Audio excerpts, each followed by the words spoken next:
Welcome back to the Crypto's Key conversation. This is one of these videos you don't want to miss. A lot of great information that's going to be coming out of this one. So we're going to jump straight into it. We're going to start with this one from Digital Asset Investor, and it says, the new narrative, we can't sue Ethereum because we need to protect investors. So this is from, says JP Morgan says Ethereum could be put into the other category by U.S. Congress. U.S. lawmakers could put Ether in a new other category to avoid classifying it as a security to protect investors, according to JP Morgan strategists. So the crazy thing behind this and why he put this up here is like, okay, well, what about the over 75,000, class action lawsuit XRP investors that were hurt by the lawsuit that was dropped on Ripple in 2020, days before Christmas? And what about the rest of the XRP community and the Ripple community that was affected by it? What about protecting them? Crazy thing. We never had any shade against Ethereum, the digital asset itself, but us exposing ETHgate and all the people that are contributing to that narrative, Prometheum being one of them. It's just unfortunate, man, that this whole other category conversation is actually being brought up. Maybe merely interesting, but we know JP Morgan's influence when it comes to this space. Moving forward here, Digital Asset Investor says none of these a-holes gave a rip about protecting XRP investors. This is about protecting JP Morgan. Quote, U.S. lawmakers could put Ether into a new other category to avoid classifying it as security to protect investors, according to JP Morgan strategist. And then John Dean says the fact that Sam Bankman-Fried got multiple meetings with Gary Gensler and the SEC during the time Gensler wouldn't even assign a paralegal to talk to the representative of 75,000 of the XRP investors who swore to protect or meet with Brian Armstrong, the CEO of the largest U.S. exchange, is all you need to know about Gensler's motives.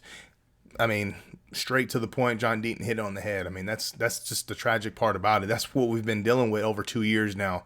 It's crazy. Continuing on here, here's this powerful video that was kind of making headway here. Digital Asset Investor says, I'll say it again, I'm betting dimes to donuts. This thing is over. If Braggart House likes this tweet, I'm breaking out the vodka drink. Chardonnay will have to take a Friday off. And I'm just going to play it. I'm not even going to read what Brad says. Play it. At Garling House. As many of you know, I don't often make videos like this, but then again, not every week has been like this one. A few days ago, after 2 years, 7 court orders, and over $100 million in legal bills, the Hinman speech documents, including internal SEC emails and comments leading up to this now infamous 2018 speech, they've finally been unsealed. Hinman's speech created new factors to determine if a token becomes sufficiently decentralized to no longer be considered a security. At best, these documents show that senior officials at the SEC couldn't agree on the law and told Bill Hinman directly he would confuse the public even more about the rules for crypto. At worst, they show that Hinman deliberately ignored the law, and he tried to create new laws, something only Congress can do. And while he was a public servant, Hinman received millions of dollars of payments from his law firm, which was part of an alliance with others that had a vested interest in this speech. This speech isn't about any one token or any one blockchain. This is about showing the extent to which the SEC has relentlessly pursued enforcement actions against crypto players while professing fake open arms and calls to come in and register, all the while lying about their so-called guidance. As some of you may know, Ripple spent years proactively engaging with the SEC. I personally met with Jay Clayton and Bill Hinman, with no lawyer present. Why would I need a lawyer if we were all coming together in good faith? We answered every question they had, and not once did they suggest to me that XRP was a security. We were fully transparent, not knowing they would then use this information against us. The SEC hit us with a surprise Wells notice saying they were considering suing us for breaking securities laws and still refused to provide specifics. To those that have recently been hit with their own Wells notices and lawsuits, this likely sounds all too familiar. When the lawsuit did drop against us, days before Christmas, a very Grinch-like touch, they made it personal. They sued Chris Larson and they sued myself, alleging we should have known all along that XRP was a security. You can now see plain as day, they couldn't even agree amongst themselves. And to me, it still seems like they can't. What we saw play out in our case is exactly what's still happening. The SEC is looking to kill crypto innovation in the United States, and its current chair, an unelected bureaucrat, I might add, is weaponizing the lack of regulatory clarity to exert jurisdiction over the entire crypto space. This is the definition of putting politics over people. It's the pursuit of power over sound policy. The SEC tried to bully us into acquiescing. Thankfully, we have had the resources to fight back.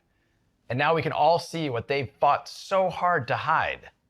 They knowingly created confusion about the rules, and they used that confusion to regulate through enforcement. That's bad faith, plain and simple. Ultimately, as our lawsuit comes to a close, for so many others, it's just starting. The fight for clarity has to continue. I'm just going to conclude by saying to my colleagues here at Ripple, to my family, my friends, everyone who has supported us over the past 2.5 years, and certainly to the whole of the XRP Army, a very heartfelt and a very genuine thank you for that support.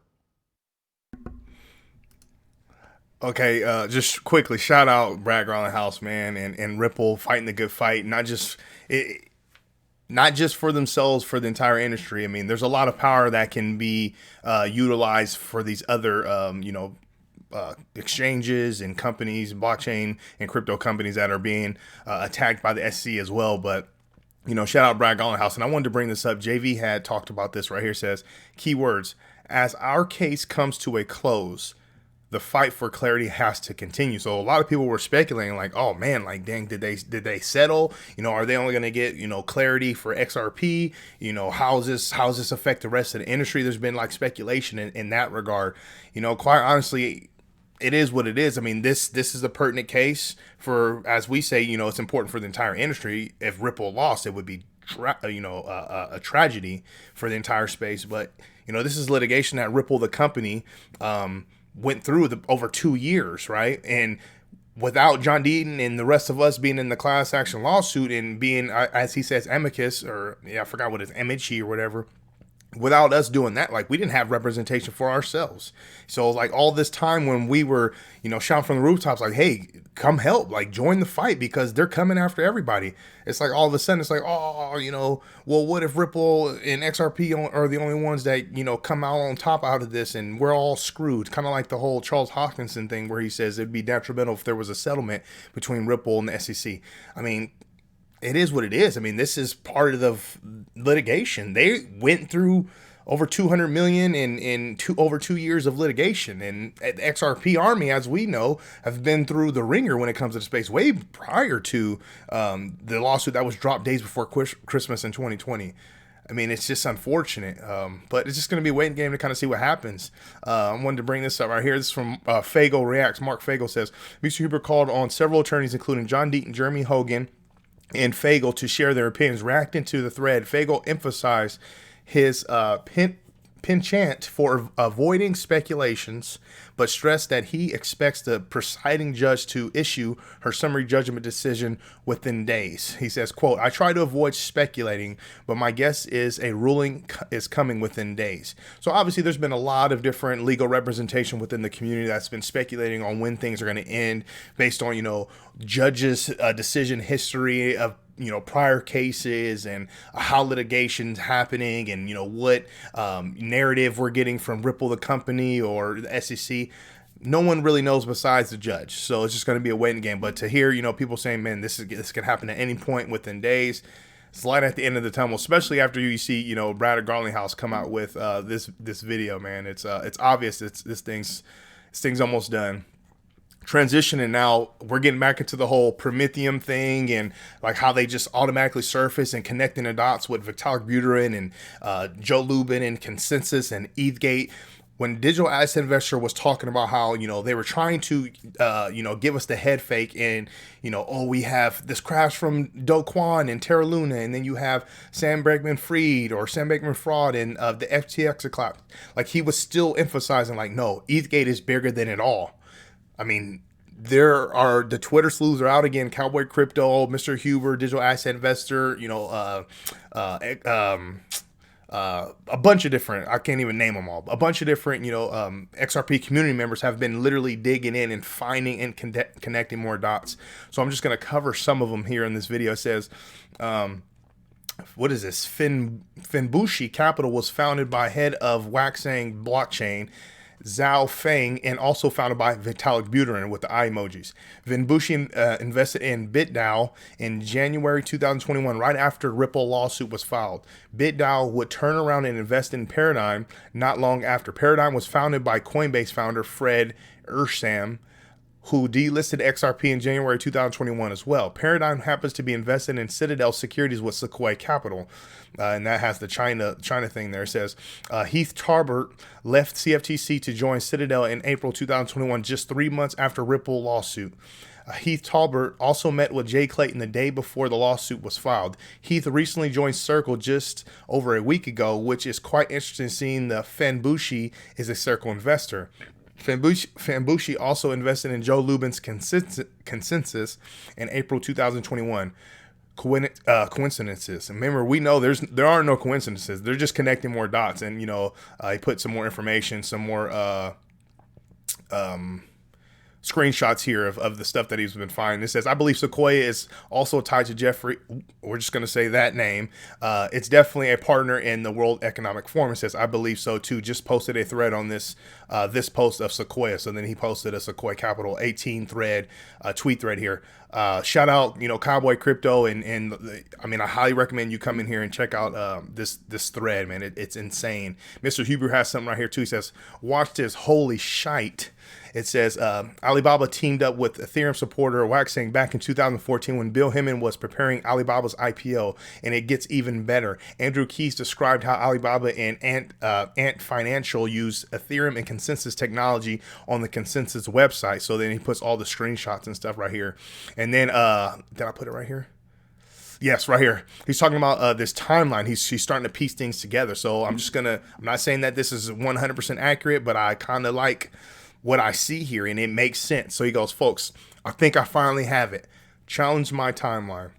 It says 1, Obama. Alibaba was investigated for irregularities by the SEC. Then Trump wins the election.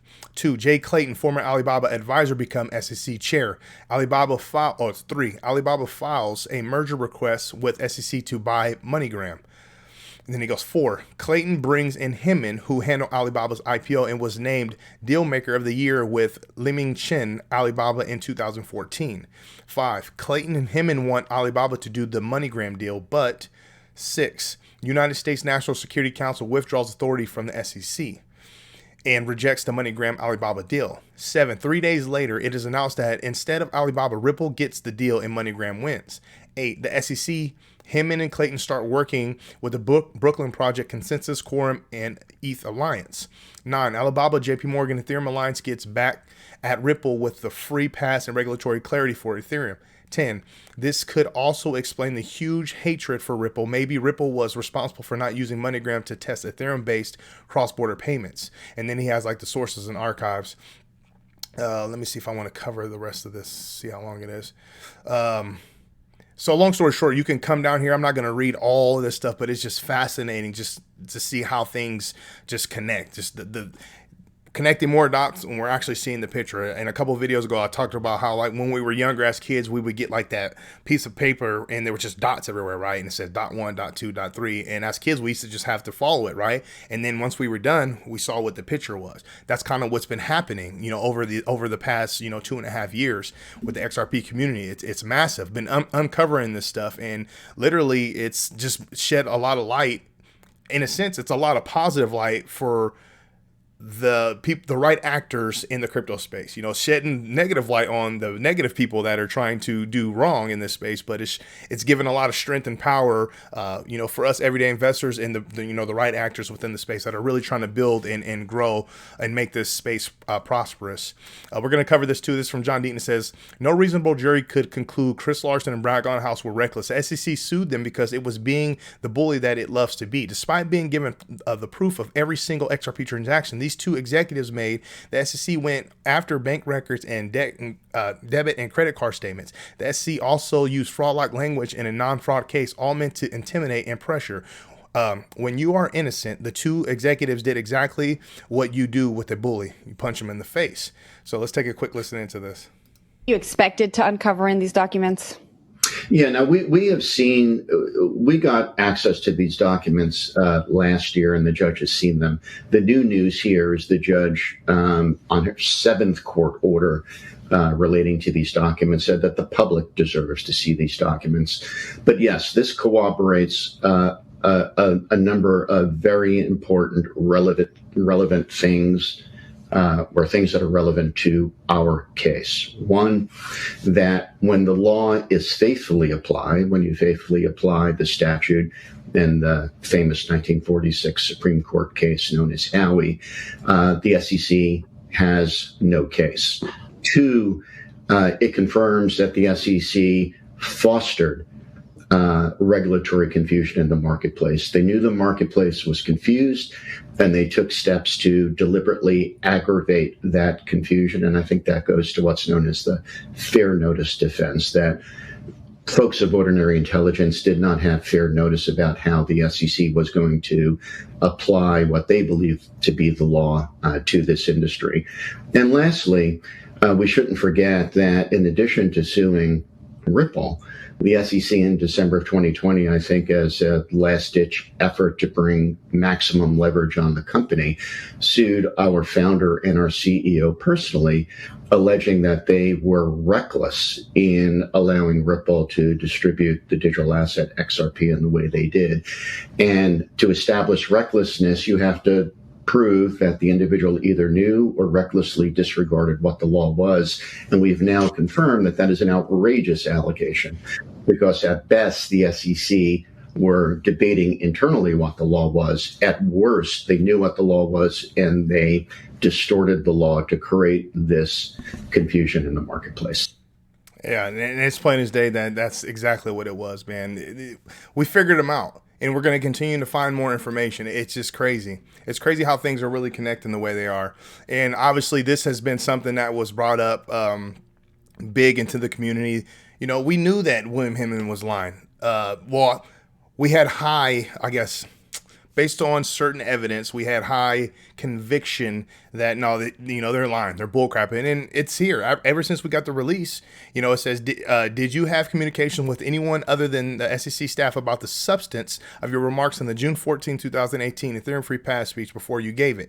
And then he says, no, not on the substance, not true, which obviously we know that he spoke with Vitalik Buterin. He called him to figure out, hey, how does this thing work? I mean, you literally lied under oath. What does it say right here?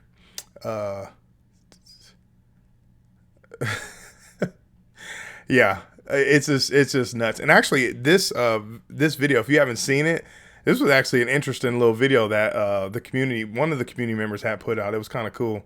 But anyways, yeah, we know he was lying. And then right here it says, take a wild guess at what two words are the most redacted in the Hinman deposition.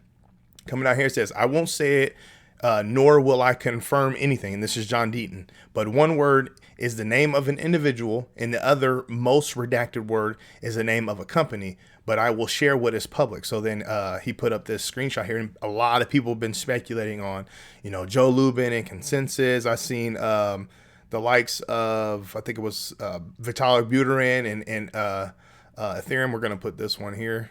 Yeah, over 800 votes, and 58.3% say it's Lubin and Consensus, and then 41.7 says it's Buterin and Ethereum. Yeah, I wouldn't be surprised if it's Lubin and Consensus, but yeah, we knew he was lying. Now we have facts, and we're just validating, what we, in a sense, had high conviction on all along. Right here it says the Hinman deposition on Crypto Law US. Halfway through, you will know the answer without guessing. Here's another hint. Empower US is litigating over emails the SEC has still refused to turn over related to these two names. It's crazy, man. They think we're dumb. First of all, our community is too strong, and it's not just, I'm not just saying like just the XRP community. I'm saying now everyone's really starting to open their eyes and trying to get involved, because they're seeing that this is bigger than Ripple and XRP. And despite how they feel about the XRP community, the digital asset XRP, Ripple, the company, Brad Garland House, it's like we have to stand together as one. We are on the same team at the end of the day. So this is a crypto space. So we got to stand up and fight for, you know, the health and welfare of the space. Let me come over here real quick, and we're sitting at just over $1 trillion market cap. We're up 2.4% in a 24-hour period, sitting at a neutral at 47 on Bitcoin Fear and Greed Index. A lot of interesting stuff. We'll be back either tomorrow. We'll see how it goes. We'll be back on another video. That's all I have for you. Make sure you come to the Crypto is Key Conversation YouTube channel. Subscribe. Follow us on Twitter at Crypto is Key 1. I really appreciate your support. With all that being said, stay strong out there and be safe.